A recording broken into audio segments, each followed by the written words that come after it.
Last day in Tokyo, guys, with this pretty sick SV. Scratch that, guys. I think this guy literally just took delivery of his brand new Aventador SV. I think there's a salesman inside the car showing him how the whole thing works. So, wow. The maiden voyage right in front of the Tokyo Tower. Speaking of last minute spots, Evoque convertible. Unfortunately, with a top up. Valves closed. I think we're gonna head on. Oh, valves open. Oh, goodbye, new SV. We're actually headed back to the hotel to pick up our luggage. Oh, there goes Mr. Koji. Great host. Goodbye, Alfred Executive Edition. We're on our way back to America, unfortunately, where there's a massive heat wave. But yes, make sure to check out Koji's Instagram. I'll link it right up here on the top right-hand corner.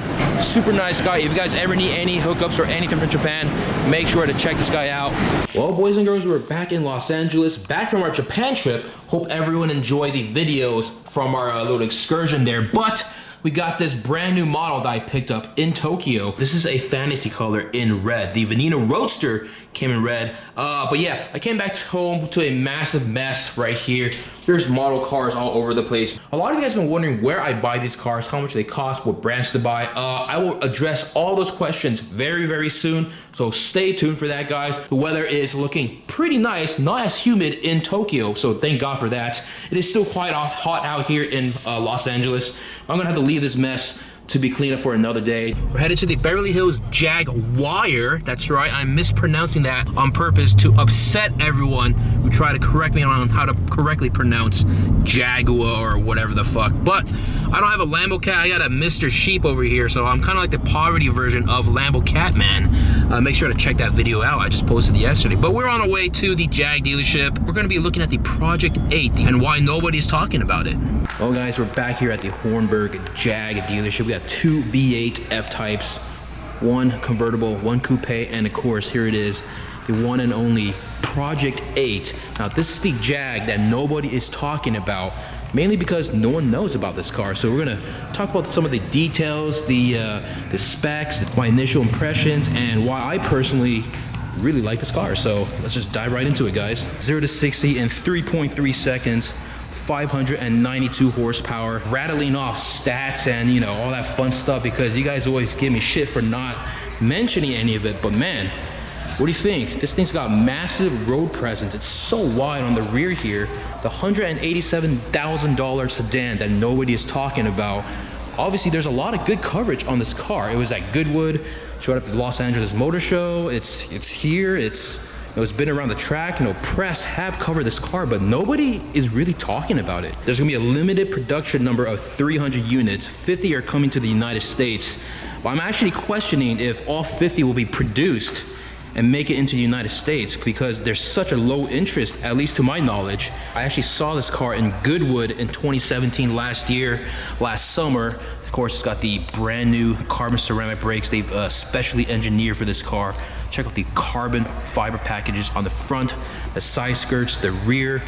It's got this massive wing right here. And of course, the decal and the stickers are all optional. There's no additional charge if you want that crazy Jag looking logo there. But personally, I'd rather have that and a stripe delete.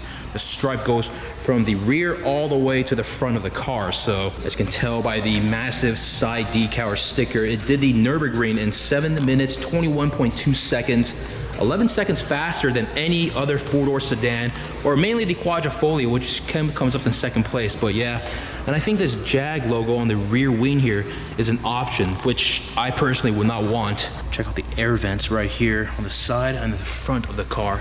This thing has crazy presence. Of course, the Project 8 is stamped all over the car here, guys, just to remind you that this is a very special and limited production car based off the chassis of an XE, but basically it's not really an XE anymore. They just took the chassis and probably like 20% of the car. The rest is brand new and manufactured, especially for the Project 8. But yeah, now the only problem I see with this particular car, at least for me, because I have the SVR as of right now, is it's gonna have a very similar sound and driving experience. Maybe not driving experience because this is a fully tracked out car, but I don't know. I think it's got a brand new titanium exhaust system, so it's gonna be a lot louder, or maybe slightly louder than the SVR I have. But I heard this car around the Goodwood circuit last year, and dude, that thing is fucking deafening. Getting the hookup and the exclusive access here with the Project 8. It's completely open to us. We're gonna take a look and gander inside. This is the pre-production model, so we got the kill switch right there. And of course, we got the bucket seats right here that are not gonna be included for the US variants because, you know, US regulations do not allow this to happen with the half roll cage in the back, which gives the car around 27% more rigidity around the track. So it's kind of a snug fit here. But yeah, many thanks to Hamid. We're gonna link his Instagram right up here on the top right hand corner, guys. Make sure to contact him. He's gonna hook you guys up. But man, this thing is pretty decent. We got the Project 8 and carbon fiber right there. Let me try to fit my, hold on. Oh my God, this is very ungraceful. Okay. Now I know why that these are not offered in the US. We're just too fat. All right, put the phone there. Put the wallet. Make sure there's nothing in my pockets. I'm good to go. Here we go. Attempt number 2. I wonder if the the driver's side is any more accommodating, but I highly doubt that. So let's, okay, this is not, oh, fuck's sake. All right, oh, and by the way, no step right here. No step on the carbon fiber side skirt right here. So when you make your ungraceful exit out of the passenger or driver's side seat, make sure you do not step on this part right here, which I can see being a problem. So here we go. Gonna go around to the driver's side. I say absolutely splendid. This is a very, very splendid, very cool looking car. Unfortunately, I don't know if I could fit in this one either. Let's, hold on. Oh, for fuck's sake, yeah, hold on. Okay, there we go. We've adjusted the seat, hold on. Attempt number, oh, fuck. Well, we got the interior. It's quite snug in here, obviously. Got some carbon fiber options right here, right over there. We got the stitching. We got the harnesses, which I'm probably not going to be able to fit or put on. But yeah, it's a pretty standard interior. It's that of the XE, slightly better. Got the Alcantara steering wheel, but man, it's got the Meridian sound system, 350 watts, which might be questionable. I don't know. Got carbon fiber right over here. Got the Project 8 right over there. And then, mind you, the side skirt right there, you don't want to step on either. So I'm gonna make another ungraceful exit. So I'm just gonna cut it right here, guys. These are still the pre-production seats, so the production car might not even come with these type of seats. I can't be entirely sure, but as of right now, I think I'm fucking stuck. Dude, I'm done. I think I'm done, guys. So we're in the rear here, guys. We got the half roll cage and you got the Project 8 stitched up on the rear seat here. The US configuration has normal seats in the rear, but Max has noticed that there are, you can't really see it, but there are floor mats in the rear seat here as well, which doesn't really make any sense. But yeah, the cabin interior is quite sparse. It's just enough to be semi-luxurious, which it's not what you're really looking for in a car like this. So ladies and gentlemen, you're looking at the pre-production model of the Project 8. Now the real question is, how many people have actually ordered this car in the United States? That is the real question. I think a lot of people are too scared to pre-order this car. You have to put a $10,000 deposit.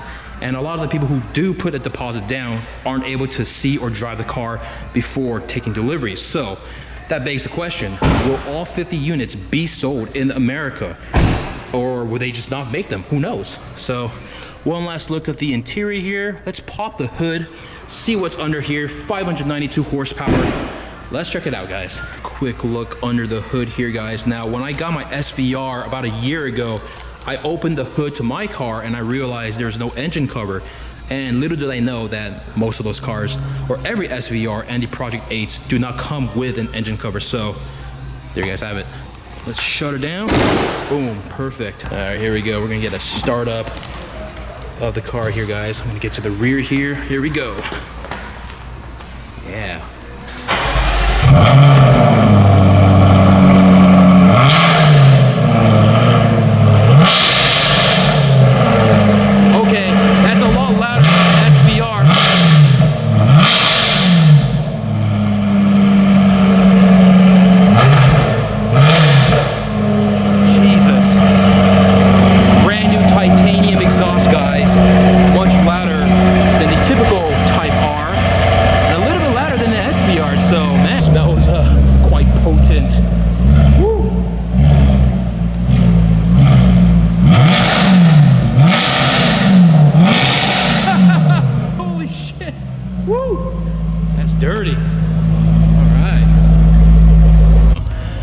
There you guys have it, the Project 8. It's getting dark out, so we might head to Beverly Hills. I don't really know what's going on, but we got a Testarossa in front of us. Of course, on Montana plates. Pretty damn clean, pretty pristine. Definitely ain't no Koenig special like Mr. Mira's, so. Wait, whoa, what the fuck? Dude, we're back in America, baby. I still have front tints. I still have no front license plate because I don't give a fuck, son. What the? Oh, they all. Yeah, it's a thing in London, dude. Oh, God. Oh my God. We're just cruising around on Sunset Boulevard and chrome Bentley with a top down. Oh my goodness.